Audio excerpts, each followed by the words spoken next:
وداعيا إلى الله بإذنه وسراجا منيرا সম্মানিত প্রিয় ভাই ও বোনেরা, আসসালামু আলাইকুম ওয়া রাহমাতুল্লাহি ওয়া বারাকাতুহু। আমি আজকে আমার সিরাজুম মুনিরার ইউটিউব চ্যানেলে এসেছি ও সিরাজুম মুনিরার ফেসবুক পেজে এসে আপনাদেরকে স্মরণ করে আমাদের প্রিয় নবী, দুজাহানের নবী, সরওয়ারে কায়নাত মুহাম্মাদুর রাসূলুল্লাহ সাল্লাল্লাহু আলাইহি সাল্লাম ভূপৃষ্ঠ হতে নবী করিম সাল্লাল্লাহু আলাইহি সাল্লামের দেহ মোবারক বিদায় গ্রহণ প্রসঙ্গে আলোচনা করব। প্রথমে আমি আল্লাহ রাব্বুল আলামিনের একটি আয়াত পড়ব, তারপরে মুক্তসর দুরূদ শরীফ পড়ব। আল্লাহ সুবহানাহু ওয়া তাআলা আমাদেরকে যেন শোনার এবং বলার, আমল করার তৌফিক দান করুন, আমিন। নাহমাদুহু ওয়া নুসাল্লি আলা রাসূলিহিল কারীম। আম্মা বা'দু فقد قال الله تعالى القرآن المجيد والفرقان الحميد. أعوذ بالله من الشيطان الرجيم. بسم الله الرحمن الرحيم. لقد جاءكم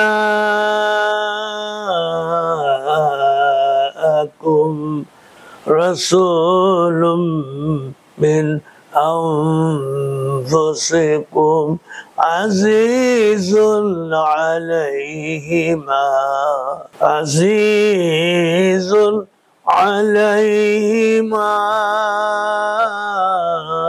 عنتم حريص عليكم بالمؤمنين رؤوف رحيم.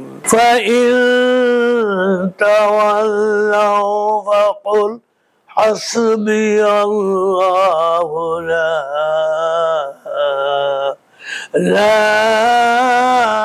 إله إلا هو عليه توكلت وهو رب العرش العظيم. إن الله وملائكته يصلون على النبي يا أيها الذين آمنوا صلوا عليه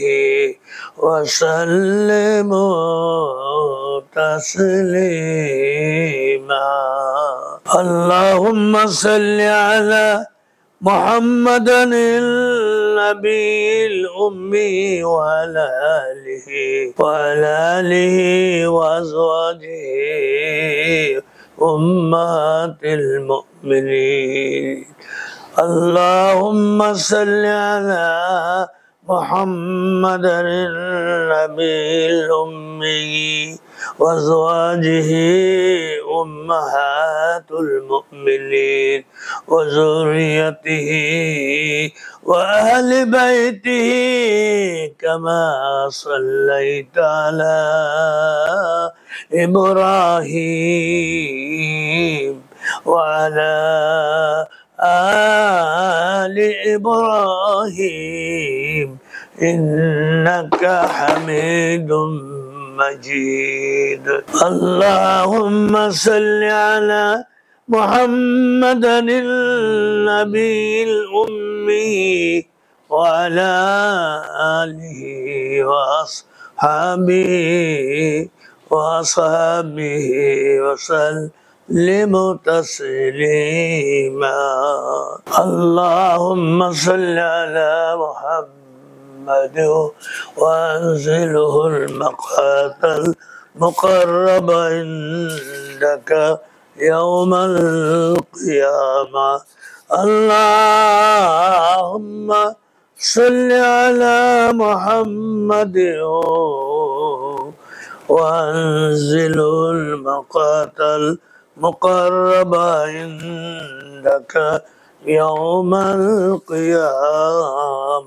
اللهم صل على محمد عبدك ورسولك وصل على المؤمنين والمؤمنات والمسلمين والمسلمات. اللهم اجعل صلاتك وبركاتك ورحمتك على سيد المرسلين على محمد عبدك ورسولك أمام الخير وقائد الخير ورسول الرحمة. اللهم اجعل صلاتك وبركاتك ورحمتك على سيد المرسلين وإمام المتقين وخاتم النبيين محمد عبدك ورسولك أمام الخير وقائد الخير ورسول الرحمة. اللهم بعث مقاما محمودا يغبطه فيه الأولين والآخرين. اللهم صل على محمد كما صليت على إبراهيم وعلى آل إبراهيم إنك حميد مجيد. اللهم صل على محمد وعلى آل محمد وبارك على محمد وعلى آل محمد وارحم محمد وآل محمد كما صليت وباركت ورحمت على إبراهيم وعلى آل إبراهيم إنك حميد مجيد. من صلى على النبي صلى الله عليه وسلم واحدا صلى الله عليه وملائكته 70 صلاة. اللهم صل على محمد النبي الأمي وأزواجه أمهات المؤمنين وذريته وأهل بيته كما صليت على إبراهيم إنك حميد مجيد. بلغ العلا بكماله كشف الدجى بجماله حسنت جميع خصاله صلوا عليه وآله উপস্থিত সিরাজুম মুনিরের ইউটিউব চ্যানেলে যারা আছেন, সিরাজুম মুনির ফেসবুক পেজে যারা উপস্থিত আছেন এবং ভবিষ্যতে হবে, তাদেরকে লক্ষ্য করে আমি বলছি, আপনাদেরকে প্রথমে আমি সালাম দিয়েছিলাম, এখন আসুন সোমবার দিন ভূপৃষ্ঠ হতে নবী করিম সাল্লাল্লাহু আলাইহি সাল্লামের দেহ মোবারক বিদায় গ্রহণ হয়েছিল। সম্মানিত ভাইয়েরা, সোমবার দিন দ্বিপ্রহরের সময় প্রিয় নবী,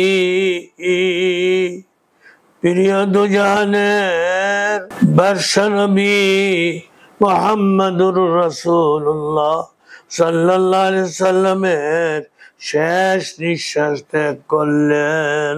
ওই দিনের অবশিষ্ট দীর্ঘ সময় শোকের মধ্যে কাটলো। তা হতে অবসর লাভের পূর্বে সকলে অন্য আরেকটি সমস্যায় জড়িয়ে পড়লেন। সেটি ছিল শাসনতন্ত্র পরিচালনার ক্ষেত্রে রাসূল খোদা সাল্লাল্লাহু আলাইহি সাল্লামের স্থলাভিষিক্তের মনোনয়ন। বিষয়টি ছিল অত্যাবশ্যকীয়, বিশেষত ওই মুহূর্তে, কারণ চতুর্দিকে দিন ইসলামের শত্রুর অভাব ছিল না। তখন মুসলিম জাতি 32টি জাতের পরিবেষ্টনে এক জিহ্বার ন্যায় ছিল। তদুপরি মুনাফিকের দল আভ্যন্তরীণ শত্রু রূপে সর্বাধিক সুযোগের সন্ধানে ছিল। এমত অবস্থায় উক্ত সমস্যার সমাধানের আবশ্যকতাকে অস্বীকার করতে কে পারে? মুহাম্মাদুর রাসূলুল্লাহ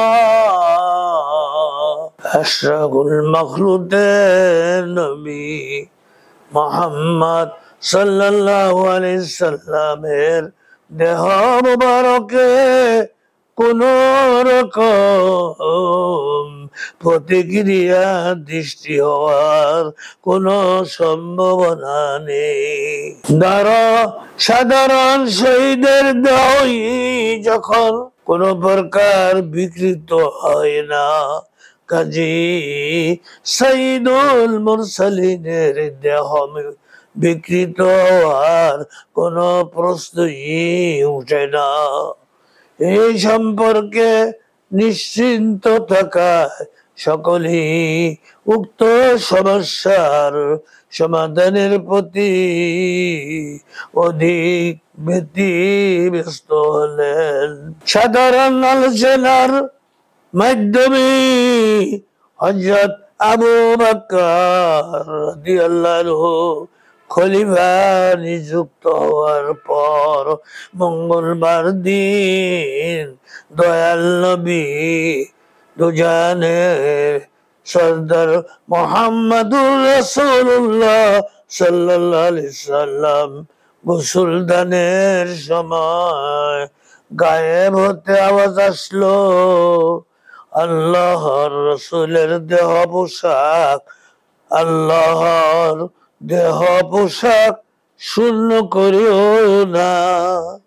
তিনি যেই পোশাকে রয়েছেন তাতে তাকে গোসল দান করো। তাই করা হলো এবং কাফন পরার সময় উক্ত পোশাক খুলে নেওয়া হলো।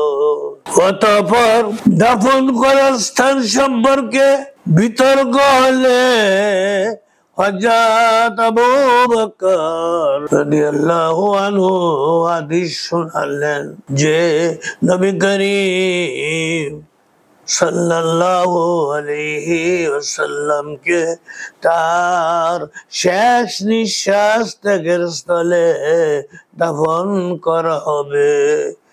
এই চূড়ান্ত রূপে গৃহীত হলো এবং ওই স্থানে কবর শরীফ খনন করা হলো। মঙ্গলবার দিন কাফন পরায়ে নবী করিম সাল্লাল্লাহু আলাইহি সাল্লামের দেহ মোবারক কবরের কিনারায় রেখে দেওয়া হলো। সাধারণ নিয়মে জামাতের সাথে পূর্ণাঙ্গ কায়দায় জানাজা নামাজ পড়া হলো না, যেরূপ অনেক ইমামগণের মাযহাব অনুসারে শহীদের জন্য জানাজার নামাজের আবশ্যক হয় না। অবশ্য দলে দলে সকলেই সন্নিকটে দাঁড়ায় তাকবীর এবং দুরূদ শরীফ সালাম পাঠ করে যেতে লাগলেন। প্রথমে ফেরেশতাগণ, অতঃপর প্রথম দলে হযরত আবু বকর রাদিয়াল্লাহু আনহু, হযরত ওমর রাদিয়াল্লাহু আনহু, তারপর নরনারী আবাল বৃদ্ধ সকল সাহাবী দলে দলে আসলেন। কারো মতে দুরূদ ও সালামের সিলসিলা 3 দিন পর্যন্ত চলেছে, অর্থাৎ সোমবার, মঙ্গলবার ও বুধবার এই 3 দিন পবিত্র নবীজির দেহ মোবারক মাটির উপরই ছিল। সে মতে বুধবার দিন শেষে বৃহস্পতিবার রাত্রে দেহ মোবারককে নবীজির দেহ মোবারককে সমাহিত করা হইয়াছে। অধিকাংশ মুহাদ্দিসগণের মতে মঙ্গলবার দিন শেষ বুধবারের রাত্রে সমাহিত করা হয়েছিল। আখিরু দাওয়ানা আনিল হামদুলিল্লাহি রাব্বিল আলামিন।